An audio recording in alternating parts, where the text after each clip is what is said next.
ಈಗ ನಾನು ಮುಂದೆ ಹೇಳ್ತಾ ಇರೋದು ಇದು ನಿಜವಾದ ಘಟನೆ. ಅಮೇರಿಕದ ಅಂಬಾಸಿಡ್ರು ಡೆಲ್ಲಿಯಲ್ಲಿದ್ದರು.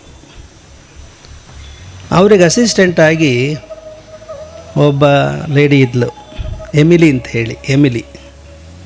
ಆ ಅಂಬಾಸಿಡರ ಜೀವನ ವೃತ್ತಾಂತದಲ್ಲಿ ಈ ಘಟನೆ ಬರುತ್ತೆ, ನಾವು ಓದಿದ್ದೀವಿ ಇದನ್ನು.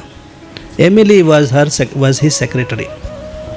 ಒಂದು ಸರಿ ಅಂಬಾಸಿಡರ್ ಬಂದಾಗ ಎಂಬಸಿಗೆ ದೆಹಲಿಯಲ್ಲಿ ಅವ್ರಿಗೆ ಹೇಳ್ತಾಳೆ, ಅಸಿಸ್ಟೆಂಟಿಗೆ ಹೇಳ್ತಾನೆ ಅವನು, I am very much tired, I want to take rest, if any phone call comes don't disturb me ಅಂತ.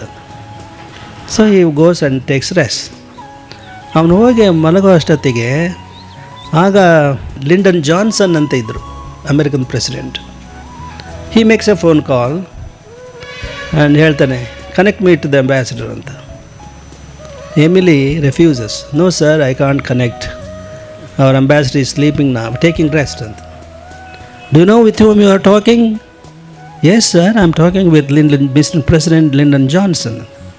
Y you are not carrying out my orders? Sir, I am not serving you, I am serving the ambassador ಅಂತೇಳಿ. ನಿಮ್ಮನ್ನು serve ಮಾಡ್ತಾ ಇಲ್ಲ, ನಾನು ಸೇವೆ ಮಾಡ್ತಿರೋದು ಅಂಬಾಸಿಡರ್ನ ಅಂತಂದು. ಭಾಳ ಸಿಟ್ಟು ಬರುತ್ತೆ ಅವನಿಗೆ. ಇವ್ರು ಎಚ್ಚರ ಆದಮೇಲೆ ambassador was there any phone call ಅಂತ ಕೇಳ್ತಾರೆ. Yes sir, there was a phone call from the president. Why didn't you give me the call, give me my attention, why didn't you give the call to me? Sir, you had only ask me not to disturb you, give me connect me immediately ಅಂತ connect ಮಾಡ್ತಾರೆ. ಅವ್ನು Lyndon Johnson ತುಂಬ ಕೋಪದಿಂದ, you transfer Har immediately ಅಂತ ಅಂತಾರೆ. No sir, she has not made any mistake, I had only instructed her not to disturb me.